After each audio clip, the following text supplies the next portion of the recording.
Պարոն Վարդևանյան, դուք գիտեք, որ օրենքով նախատեսված է, որ ազգային ժողովի նախագահությունը բաղկացած է 4 պատգամավորներից, որոնցից 1 ազգային ժողովի նախագահն է եւ 3 տեղակալներ, եւ օրենքով սահմանված է, որ այդ 3 տեղերից 4 տեղից 3-ը հատկացվում է իշխանական ֆրակցիային եւ 1-ը ընդդիմությանը, սա օրենքով նախատեսված դրույթներ են եւ ձեր ֆրակցիան դեմ է քվեարկել մեր բոլոր տեխնացուներին եւ տրամաբանական է եւ բարձ բոլորից, որ եթե մենք ձեզ դեմ քվեարկենք, ըստ էության կառաջանա ճգնաժամ եւ չեք կարծում արդյոք, որ ավելի սոլիդար կլիներ, հաշվի առնելով, որ մենք ուզած պետք է ձեզ քվեարկենք հակառակ պարագայում խնդիր առաջանալու, դուք եւս մեր տեխնացուներին կողմ քվեարկեք։ Սա առաջին հարցը։ Երկրորդը, ես այս հարցին անկեղծ ասած չէի անդրադառնա, եթե ձեր թիմակից պարոն Աբրահամյանը եւս մեկ անգամ քաղաքական պատասխանատվության նոր նշաձող չսահմաներ, հերթական անգամ ասելով, որ ձեր թիմակիցները ինչ որ արտահայտություններ են արել, որոնց համար ես հույսով եմ, որ հրաժարական կտան։ Եթե սենց այս նշաձողն է սահմանվում, իհարկե պարոն Ղազարյանը կունենա հնարավորություն իր ասած արտահայտության համար պատասխան տալու, ես ձեզ եմ ուղղում, ես 3 առաջ օրը առիթ ունեցա ձեր խմբակցության ղեկավարին այս հարցը ուղղել, հիմա առիթ ունեմ ձեզ եմ ուղղում այս հարցը։ Միթե բավարար սկանդալային չէ այն հայտարարությունը, որը պարոն Ղազարյանը արել է, որպեսզի ոչ միայն հրաժարական տա, այլ ընդհանրապես ի սկզբանե չհայտնվեր ձեր ցուցակում։ Ես ում հասկանամ, սա ինչ մեսիջ է հանրությանը, երբ որ այս մարդը հայտնվում է ձեր ցուցակում եւ հայտնվում է ազգային ժողովում եւ արդյոք եւ միգուցե դուք ընդհանրապես այդ պահի չեք իմացել, որ ինքը այս հայտարարությունը արել, այլ միգուցե սա էլ է տարբերակ այս հարցին է պատասխանել։ Շնորհակալ եմ։ Անդրադառնամ երևի թե պարոն Էդգար Ղազարյանի կողմից արված հայտարարությանը։ Կարծես թե նշված հայտարարությունը արվել է 2 տարի առաջ,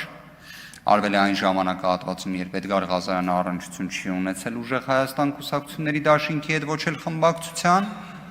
Այս բոլոր դեպքերում ես կռահում եմ, երևի թե հաջորդող հարցերից մեկն էլ նաև այդ իմաստով կհնչեցվի։ Ես մի քայլ առաջ կանեմ։ Հետևյալը կասեմ։ Ինձ համար սուր ցնցող, տարընկալում որևէ կերպ ենթադրող արտահայտությունները, հայտարարությունները ընդունելի չեն։ Ընդհանրապես։ Եթե դուք նշված նախադասությունը ներկայացնում եք այնպես, ինչպես ներկայացնում եք եւ սուբյեկտիվ ընկալումը փորձում եք դիտարկել, որ իբրև Էդգար Ղազարյանը նման բան է ասել, թեև ինքը հանձնառությունը ստանձնել է, որ դրա վերաբերյալ իր դիրքորոշումը կներկայացնի, բայց եկեք այսպես մոդելավորեմ իրավիճակը։ Եթե Հայաստանի Հանրապետության զինված ուժերի որևէ զինծառայող կա, որը այդ հայտարարությունից նույնիսկ 5 կամ 10% նեղսրտել է, ես ինքս դրա համար ներողություն խնդրեմ։ Ես սիրով ներողությունը խնդրեմ, բայց մի հատ բան էլ առաջարկեմ։ Առանց որևէ քաղաքական, այսպես ասած, մարտավարական ձևի։ Եկեք այդ մոտեցմանը հենց տենց էլ նայենք այլ դեպքերում եւս։ Օրինակ, ներողություն խնդրել զոհված զինծառայողների ծնողներից, որոնց ոստիկանության բավականին հաղթանդամ մեծ ձեռքերով եւ գլխով ոստիկանները ոտու ձեռք արած հանում են եռաբլուրից։ Եկեք ներողություն խնդրենք այն իրավիճակի համար, երբ Նիկոլ Փաշինյանը, որը այլևս դա չարեց, ասում էր, բա ինչի համար դուք չեք սողվել։ Այս նախադասությունը պարզ է, չէ՞, որ ինքը սուր, ցնցող, սուր, տեղ-տեղ վիրավորական, բացասական էմոցիա առաջացնող արտահայտություն է։ Եկեք նույնն էլ դուք արեք։ Տեսակ, չէ, ես չեմ արել, չէ, այդ արտահայտությունը, բայց ես այդ դժվարությունը չունեմ բառերը ասելուց։ Որովհետև եթե խոսում ենք մեր հայրենակիցներից որևէ մեկի նեղվածության մասին, ներողությունը դժվար բան չի, թող դա լինի դժվարությունը, ժողովուրդ ջան, թող դա լինի դժվարությունը, իսկապես նույնիսկ թող դա լինի հավաքական մաղթանքներից մեկը, թող Հայաստանի Հանրապետությունում այլևս դժվարությունը լինի ներողություն խնդրել, չխնդրել։ Արձագանք։ Շնորհակալություն, պարոն Վարդևանյան, ողջունում եմ, որ դուք պատրաստական եք ներողություն խնդրել ձեր գործընկերոջ համար, այնուամենայնիվ ակնկալիքս ամենևին դա չէր, ես ուզում եի հասկանալ տրամաբանությունը, թե ոնց է ինքը հայտնվել ձեր ցուցակում։ Երկրորդը, ինչ վերաբերվում է մեր քաղաքական թիմի անդամների կողմից հնչած տարատեսակ հայտարարություններին, ես կարծում եմ նախ համեմատելու եզրեր ուղղակի չկան, եւ եթե խոսում ենք կոնտեքստից կտրելու մասին, երկու տեսանյութերը առկա են եւ մեր հանրությունը կոնտեքստներին երկուսին էլ կարող է ծանոթանալ։ Եվ եւս մեկ հարց օգտվելով հնարավորությունից, պարոն Վարդևանյան, նախընտրական քարոզարշավի ընթացքում մի ձևաչափ կար Սամվել Կարապետյանի գլխավորությամբ, որը կոչվում էր կառավարության նիստ, չգիտեմ, ուժեղ կառավարության նիստ կարող է,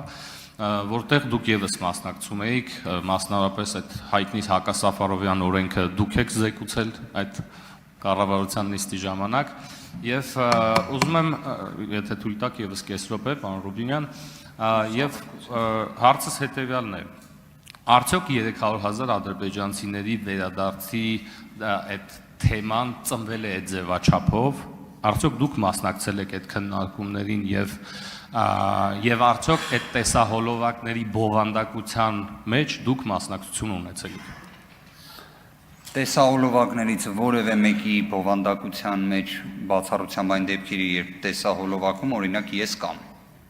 այլ դեպքերում առնչություն չեմ ունեցել։ Օրինակ մենք պարզեցինք, որ պարոն Ալեքսանյանը ունեցել է առնչություն, իսկ հենց առաջնային պատասխանատուներից է եղել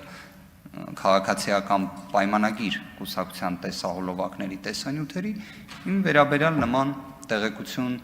լավ է կամ վատ է չեմ կարող հայտնել։ 300,000 ադրբեջանցիների հետ կապված հարցը շատ հետաքրքիր է, որ ազգային ժողովի նիստերի դահլիճում նույնիսկ առաջինը մենք դրա մասին չենք խոսել, առաջինը դուք եք դրա մասին խոսել, քաղաքացիական պայմանագիր խմբակցության падգամավորները, բայց մի հետաքրքիր մարտավարությամբ անպայմանորեն գալիս եք դրա մասին խոսում եք ու ասում եք սրա մասին չի կարելի խոսել։ Անկեղծ, դա նման այն դեպքերի, երբ օրինակ падգամավորը գալիս է պատրաստված ելույթի տեքստով, ասում է ես այսօր ելույթ չէի ուզում ունենալ, բայց ստիպված եմ ելույթ ունենալ, բայց պատրաստի տեքստով է եկել։ Հիմա գիտեք, բազմաթիվ նման դեպքեր կան։